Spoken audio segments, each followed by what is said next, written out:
evening and welcome to News Geelong this cooler Wednesday evening. Tonight we look at the continuing emergence of Geelong as a centre of excellence in the world of emerging and infectious diseases. From the sports arena, we cover the local Geelong Cricket Association Division 1 match between St Joseph's, currently sitting in second position, and Highton in an action-packed afternoon up at Pettit Reserve. That'll be followed by the pace of Avalon Speedway on Saturday evening. And weather-wise, the all-important forecast for the next few days in and around Geelong and the Surf Coast as we head towards the Australia Day weekend. The Torquay community is continuing to benefit from the extended building of the Torquay Bowls Club to incorporate the Torquay RSL. This picturesque area of Crown land will provide a superb surrounding for both fields of community activity and involvement, as Ian Nichols reports. There's no doubt lawn bowls is big here on the surf coast of Torquay, and why not? Views to die for, a grand new facility almost completed at the cost of around $1.7 million, and the membership getting pretty excited about the future of 2014. We're speaking with Chairman Des Brune about the development and some of the problems, no problems, just happy days ahead. Well, we're inside the bowels, if you like, of the new Torquay Bowls Club with the chairman, Des Brune, going along nicely. Things are progressing. We look like finish pretty much on time. Our contract said the end of January, and that's really where we're heading right now. Well, I would believe that your members are getting pretty excited right about now. They've undergone a little bit of pain, but the gain is going to be something else, isn't it? I think you summed that up pretty well. I think everyone's really excited about the club. There's been lots of people having a look through. We've invited them to have a look, and they're all excited about what they're seeing. And yes, we've put up with a bit of pain, but the gain's going to be really and truly worthwhile. Well, you've had a huge marquee set up now for several weeks, if not months, and it's really saved the day for you, hasn't it? It has. It's been a great substitute. Our members have been very understanding. Well, you'll be buoyed by the fact that you'll also have your beautiful new club rooms. We've had the pleasure of having a tour, and it is extended, isn't it, both back and front? It certainly is, yeah. The first impression everyone gets, the first reaction when they walk in is, wow, it's big. You know, and it's so much bigger than what we've had in the past.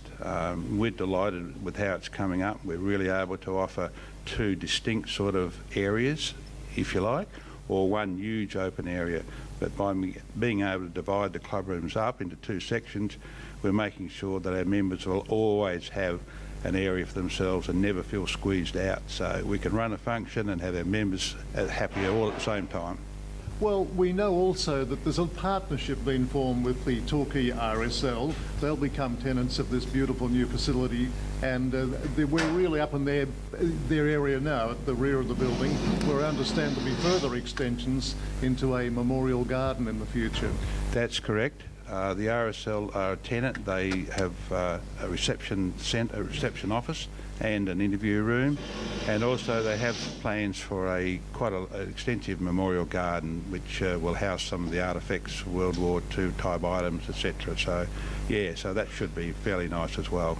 Well, with the two organisations combining, this place will be buzzing, I would think, for almost 12 months of the year. It's quite incredible the number of inquiries that we're getting already about running functions. I think the whole township of Torquay is excited about what's happening here right on the Esplanade, and yeah, I think we're just going to be the place to be. I think our objective is to serve the community, to make sure that this end of the hall is the community centre where service groups and charity groups can meet. So we're very conscious of providing facilities for the rest of the community as well as our own members, I might say. Well, we are here right at the final stages of construction. We might hear a little bit of action going on in the background, but Lions Constructions have virtually come in on time and on budget? Yes, we've Our contract date probably looks like being to the day at this stage, so yeah, we're pretty excited about that, of course. So often buildings can go over, so they've done very well because they did lose some time with wet weather through the construction, but they've managed to pick it up, so we're very happy about that. Well, we know you've got the best views in town, and it's no doubt that we'll look forward to coming down to see the official opening and what would have to be one of the best bowls clubs anywhere in Victoria.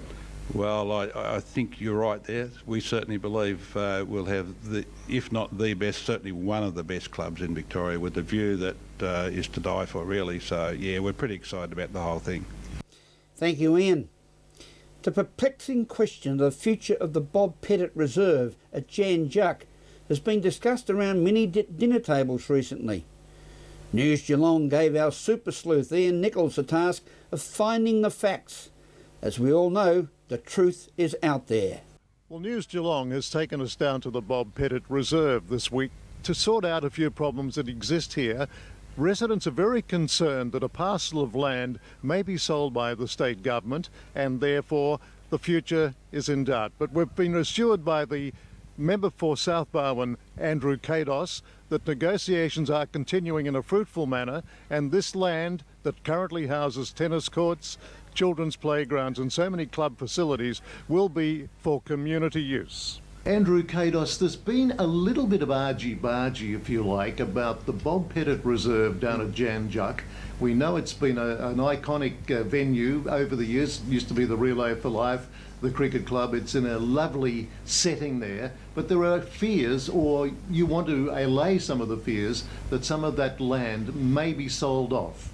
Yeah, and look, at the moment, I just want to assure the residents of Jan Juc and Torquay that piece of land is not being looked to be sold off to the highest bidder for residential development.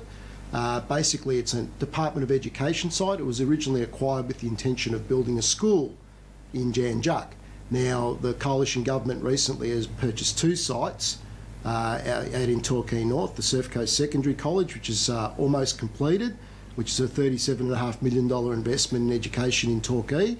And also we've acquired the land at a cost of $7.4 million for the second primary school for Torquay in Torquay North. So we are investing heavily in education, but as a side to that, the land there is no longer required for education purposes. Now, obviously there's the Jan Juc Cricket Club there is tennis courts, there's a playground, a half basketball court, a small-sided soccer pitch is on the land in question. And what we are endeavouring to do at the moment is have negotiations with the Surf Coast Shire to transfer that land across to the Shire. As a local member, I'm very keen to keep that land in community use. We're not looking to carve it up into housing or anything of that ilk. It's a very important piece of open space and community infrastructure for the Jan Juc community, and effectively it is their only open space there in Jan Juc that is available for cricket, football, basketball, tennis. So it's very important that's kept in community use. And as I said, I'm working closely with the Surf Coast Shire to ensure that continues. Now, it's it's obviously delicate negotiations would be required here, but you want to assure people that it's not going, because we know just in recent times the high cost of residential land, and people are almost paranoid about that. But that is a very sacred site down there, if you like to put it that way, and it looks like there might have been planning issues on day one, which you've now got to unravel. Yeah, look, there was obviously it's been a reserve there for many years, since the 70s, and as I said, the land is not going to be built as a school, so it's sensible to come to an agreement with the Shire to transfer that land across to the Shire to be used for recreation and community purposes. So that, as I said, that's the intention of what I'm working on as a local member, and unfortunately there has been a bit of misinformation that's being spread. Look, in one way I can understand the community sort of hears that land will be sold off and they get a bit of angst around that, but I can assure everyone that I'm working very hard to ensure that this stays as a community infrastructure that can be used by the local people of Jan Juc. Well, just as a personal observation, you seem to have a very good working relationship with the Mayor, Rose Hodge, and the CEO, Stephen Wall. So I'm sure you can all get around a table and sort it out amicably at the end. That's right. That's correct, Ian. That's what I'll be working very hard to do, working closely with the Shire to do that, and we will end up getting that.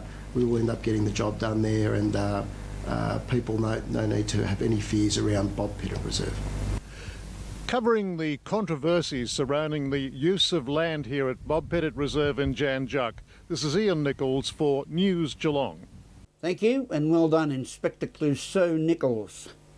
This is News Geelong. As we go to a break, follow us on Facebook and Twitter, and watch your favourite segments each week on YouTube. We'll return after this with more news.